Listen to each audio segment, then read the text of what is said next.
طبعا التحكيم امبارح ما جاملش الزمالك خالص. الزمالك امبارح اخد حقه.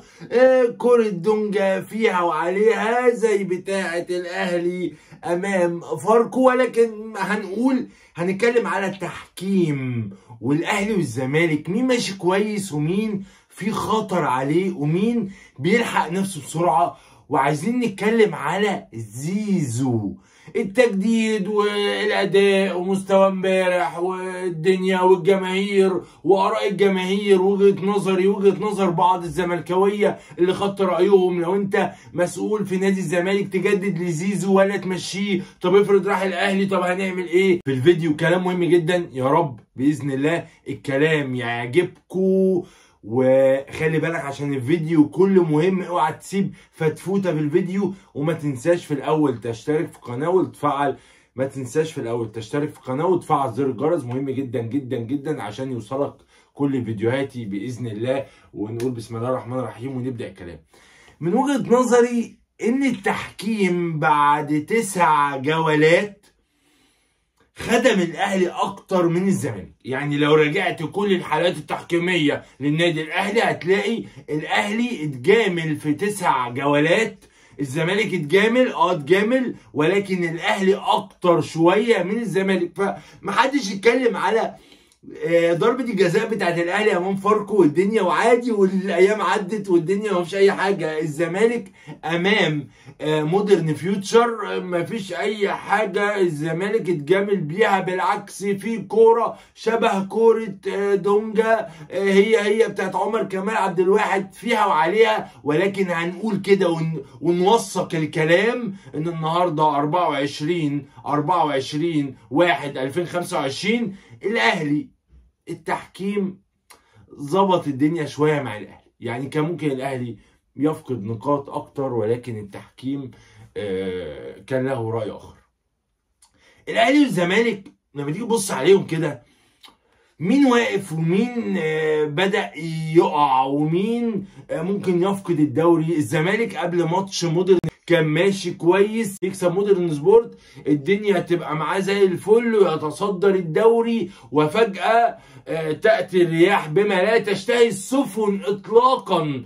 الزمالك بيخسر امام مودرن سبورت ويفرط في الصدارة ويدي دفعة معنوية للنادي الاهلي غير عادية. الاهلي اللي عنده بيراميدز يوم الاحد، والزمالك اللي عنده الجونة اللي عمل مباراة محترمة امام الاهلي، وبعد كده عنده بيراميدز. يعني الماتشين اللي جايين للاهلي والزمالك كل واحد يلعب ماتشين، اعتقد دول هيبينوا حاجات كتير جدا جدا في ملامح الدوري.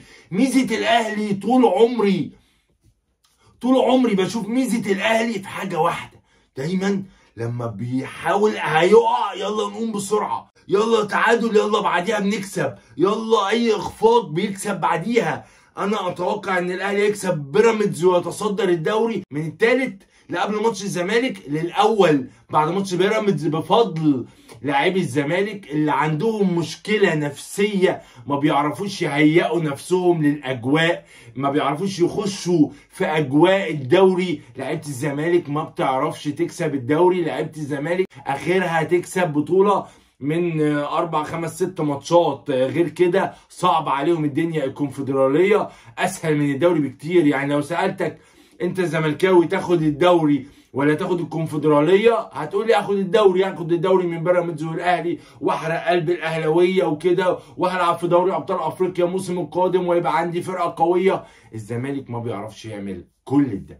اذا لما تيجي تبص على الاثنين وقعوا الاسبوع ده خسر وده تعادل. طبعا الاهلي تعادل، فالزمالك قال لك لا انا لازم اعلي على الاهلي، ازاي اخسر مش اكسب؟ طب اتعادل زي الاهلي، لا انا لازم اخسر اعلي على الاهلي. اعتقد ان انا وجهة نظري الاهلي ما عندوش مشاكل جبارة والنادي مش بينهار والدنيا واقعة. حتى هذه اللحظة الأهلي فرصه بالفوز بالدوري كبيرة جدا، وفرصه بالفوز بدوري أبطال أفريقيا بطولة معتادة كبيرة جدا جدا جدا. فإذا الأهلي ما تحسش إنه عنده مشكلة. بعض الصفقات، جاب مهاجم وجايب مدافع من زد تقريبا، يعني الأهلي هيعمل صفقتين ثلاثة مع عودة طاهر، مع يعني عودة وسام أبو علي. الأهلي شوية محمد عبد الله اللي لاعب ده بيلعب وينج رايت تقريبا، ممكن يبقى فيه حاجة كويسة. الأهلي هيبدأ يلم الدنيا، والأهلي عنده لعيبة كويسة، ومع عودة أشرف داري ويحيى عطية الله الدنيا في الأهلي هتبقى شوية كويسة. أعتقد هو الوينج ليفت شوية اللي الأهلي عنده مشكلة، ولكن إمام عاشور ممكن خلاص بقى بيلعب في الحتة دي، فأنت تدي حسين الشحات في اليمين وإمام عاشور في الشمال، وما طاهر يجي يبقى معاه محمد عبد الله ويبدلوا الأربعة. أعتقد إن الأهلي ما عندهوش مشاكل فذة.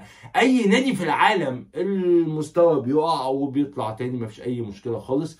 ده الأهلي. انا شايف مفيش اي خوف على الاهلي، لان الاهلي بيعرف يعمل عوده بسرعه، بيرجع بسرعه. لما تيجي بقى تتكلم عن الزمالك، بقى الزمالك اللي جات له كذا فرصه هذا الموسم ما عرفش يستغلها. الزمالك متعادل في ماتشين وخسران ماتشين في 9 جولات، يعني اداء كارثي. ودايما الزمالك اخر سنتين بيضيع الدوري الدور الاول، يعني الدور الاول خلاص الدنيا بتبقى خلصانه وعمالين نعيط وعمالين نندب على وشنا والحق طب هنعمل ايه، فيلا ننافس على الكونفدراليه.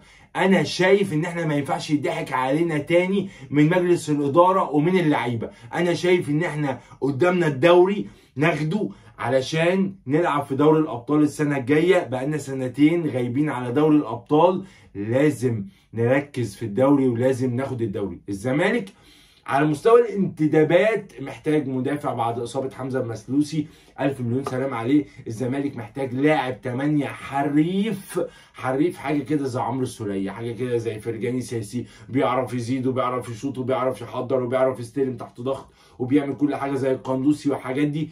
الزمالك محتاج اللاعب ده مهم جدا ومدافع، والزمالك محتاج مهم جدا يجيب وينجين بيعرفوا يرقصوا، وينجات بتعرف تشوط، وينجات بتعرف تجيب فاولات وضربات جزاء، وينجات بتعرف تجيب اهداف مستمره. مع احترامي لزيزو ومصطفى شلبي، الاثنين مش بيقدموا 40% من مستواهم مع نادي الزمالك، او 50% ولا 30% كمان. انت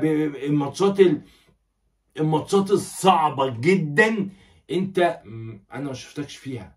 ده لسه ما لعبتش بيراميدز وما لعبتش الاهلي وما لعبتش فرق كبيره جدا، ولسه الكونفدراليه ما اعرفش هيلاعب مين، فرق عينه. الدوري هو الاهم، الدوري هو الاهم. هل الزمالك هيقدر يعمل حاجه في الدوري؟ ما اعرفش. اذا محتاج وينجين ولاعب 8 ومدافع. لو عرفت تجيب الاربع لعيبه دول مع عودة أحمد حمدي إن شاء الله، ومع عودة ناصر ماهر بإذن الله، والونش خلاص راجع هو عبد الله السعيد، الدنيا ممكن تحاول تلمها. ده لو جبت 4 لعيبة على مستوى عالي، على مستوى عالي، مش الحاجات الكسر اللي أنت بتجيبها. زيزو أنا شايف لما باجي أجدد للاعب عندي مستواه، أنا شايف إن زيزو مستواه صعب اديله 100 مليون او 80 مليون جنيه في السنه. 80 مليون جنيه في السنه في لاعب عنده 29 سنه. 80 ثانيه على 80 مليون جنيه في السنه في زيزو. انا شايف ان هي صعبه شويه، تقيله. زيزو لم يقدم هذا الموسم او الموسم اللي فات مستويات جباره مع نادي الزمالك، مستوى جبار. زيزو دلوقتي ما بيعديش 1 ضد 1. زيزو ما بيعديش 1 ضد 1، يعني الشحات وطاهر ورضا واللعيبه دي بتعملها. زيزو ما بيعرفش يعدي 1 ضد 1.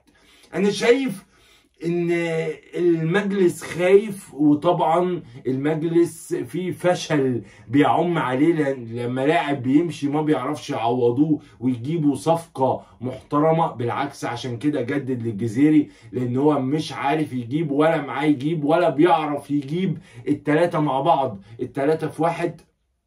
انا شايف ان زيزو والده مصعب الدنيا. زيزو كان بياخد كام؟ 50 40 زي الفل، هتاخدهم 40 50 جاب بقى حاجه من بره، لكن نوصل ل 80 مليون جنيه في السنه. 80 مليون، 80 و80 160 160 و80 240 وما اعرفش، بيقول لك 50 مليون مكافأة توقيع و10 مليون ما اعرفش عمولة. ده انت عديت الربع مليار جنيه في 3 سنين للاعب واحد بس.